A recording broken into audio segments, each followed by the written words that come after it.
কি দেখেই নিশ্চয়ই খেতে ইচ্ছা করছে এমন সুস্বাদু টেস্টি রেসিপি কি হতে পারে।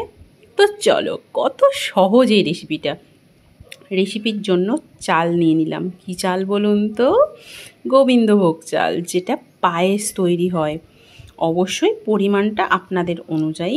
আমি এখানে নিয়েছিলাম ওই 50 গ্রামের মতো, খুব বেশি করিনি, কারণ ফার্স্ট টাইম করছিলাম, ভাবলাম অল্প একটু করি, ভালো লাগলে আবার একদিন ট্রাই করব। তো এখানে 50 গ্রাম আমি চাল নিয়ে নিয়েছিলাম। চালটা ধুয়ে ভালো করে পরিষ্কার নিয়ে নিলাম। এরকম একটা 500 গ্রাম নিয়ে নিয়েছিলাম লিকুইড দুধ, তো যেটা ভালো করে হালকা একটু গরম হতে এখানে কিছুটা মিল্ক পাউডার দিয়ে দিয়েছিলাম। হ্যাঁ, আমুলের যে মিল্ক পাউডারটা পাওয়া যায় না, সেটাই বেশ অনেকটা, প্রায় 150 গ্রামের মতো। কারণ এই মিল্ক পাউডারটা দিলে এত সুন্দর টেস্ট হয় না, তো না খেলে সেটা বুঝতে পারবেন না। তো হালকা হালকা দুধটা গরম হতে আমি তার মধ্যে মিশিয়ে দিয়েছিলাম, যাতে এটা কোনো লাম্পস না থাকে। তো এরপর ভালো করে একটু গরম হতে না হতেই আগে থেকে ধুয়ে রাখা চালটা আমি দিয়ে দিলাম।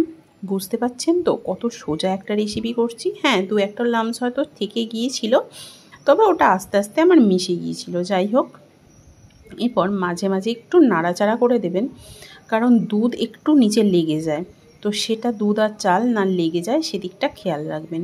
দুটো এলাচ দিয়ে দিলাম। ওই যে বললাম, মাঝে সাঝে একটু নাড়াচাড়া করে দেবেন। খুব সাবধান, দুধ কিন্তু পুড়ে যায়, তো তার জন্য গ্যাসের ফ্লেমটা লো ফ্লেমে দিয়ে পুরো কাজটা করতে হবে। তো এইভাবে ধীরে ধীরে এদিকে এটা হতে থাক, আমি বাকি কাজ সেরে নিই। তো যেহেতু আম দিয়ে বানাবো, আপনারা ভাবছেন আম কখন দেবো, তো এই রকম সাইজের একটা আম নিয়ে নিয়েছি। অনেক আম লাগবে না, একটা আম।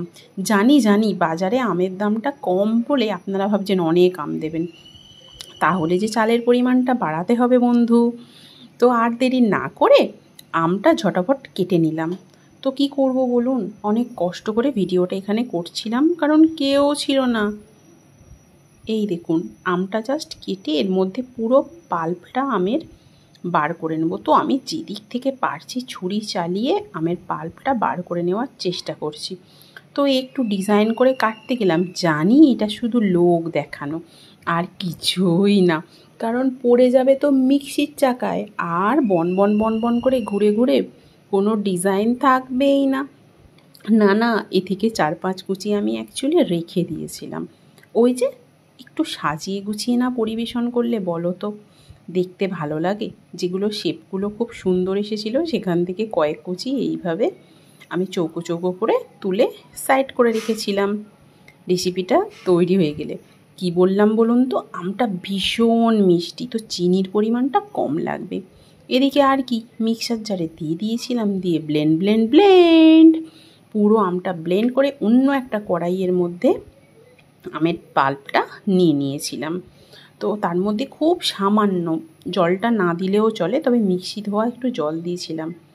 আর যেহেতু বাড়িতে কনডেন্স মিল্ক ছিল, এটা না দিলেও চলবে, যদি বাড়িতে থাকে তো একটু দিয়ে দেবেন, তাহলে আর চিনি দেওয়ার প্রয়োজন নেই। আর এখানে একটু কেশর আমি অ্যাড করেছিলাম ফ্লেভারের জন্য। অবশ্যই অপশানাল, আপনাদের ভালো লাগলে দেবেন, নাহলে স্কিপ করতে পারেন।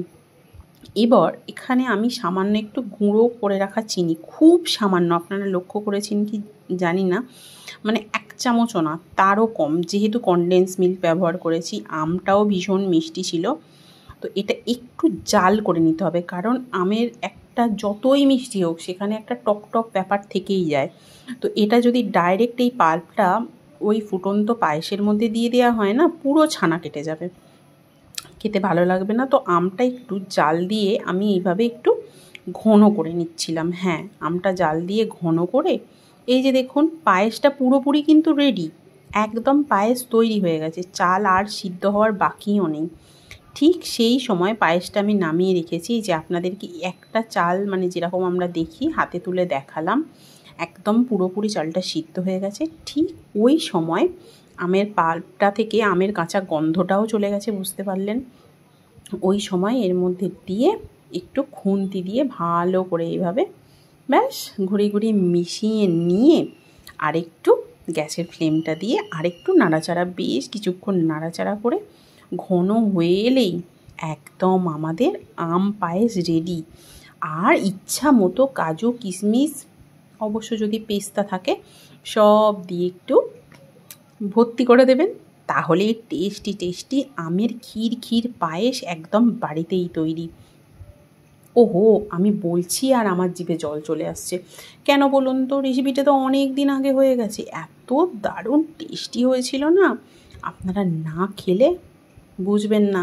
তাহলে বুঝলেন কত সোজা সাপটা একটা রেসিপি, খুব ঝটপট বাড়িতে তৈরি হয়ে যাবে, বেশিক্ষণ না, খুব কম হলে 20 মিনিটের মধ্যে এই রেসিপিটা তৈরি হয়ে যাবে। একদিকে পায়েস ফুটবে, অন্যদিকে ততক্ষণে আম কাটাকুটি করে পাল্প রেডি করে নেবেন। হ্যাঁ, আমের পাল্প। এই যে দেখুন, পায়েসটা রেডি হয়ে গেছে। তো একটু সাজিয়ে গুছিয়ে পরিবেশন করলে আমাদেরও বেশ ভালো লাগে। তো মাঝে মাঝে এরকম বাড়ির লোককে এইভাবে আমি সার্ভ করে থাকি যখন নতুন কিছু বানাই। আমাদের তো কথাতেই আছে, পেলে দর্শনদারি বাদ মে গুণ বিচারি, মানে প্রথমে চোখে দেখেই যদি ভালো লেগে যায় তাহলে খাবার ইচ্ছাটা কত গুণ বেড়ে যায় বলুন তো। সেটা বাচ্চা থেকে বড় সবারই। একটু সাজিয়ে গুছিয়ে পরিবেশন করলে কতই না সুন্দর লাগে। যাই হোক, এইভাবে ওই যে আমের যে খোলাটা সেটা আমি রেখে দিয়েছিলাম, তো তার মধ্যে একটু ওই যে এক হাতে ক্যামেরা, তাই মাঝে মাঝে এদিক ওদিক সরে যাচ্ছে। কোন দিকে ফোকাস করবো বলুন তো, ভগবান তো দুটোই চোখ দিয়েছে, কি জানি। যাই হোক, আমটা একটু কুচি দিয়ে সাজিয়ে নিলাম, তার উপরে ছোট ছোট কয়েকটা পেস্তা, অল্প ছিল পেস্তা, তাই যখন পায়েস রেডি করলাম ওর মধ্যে আর দিলাম না, সাজানোর সময় একটু দিয়ে দিলাম। তো আশা রাখছি আপনাদের এই রেসিপিটা ভীষণ ভালো লাগবে। তাহলে আর দেরি না করে ঝটপট ঝটপট ঝটপট ঝটপট আজই তৈরি করে ফেলুন এই সুস্বাদু এবং সহজ রেসিপিটা। সত্যি বলছি, মুখে লেগে থাকার মতো একটা রেসিপি হবে কিন্তু। টাটা, ভালো থাকবেন।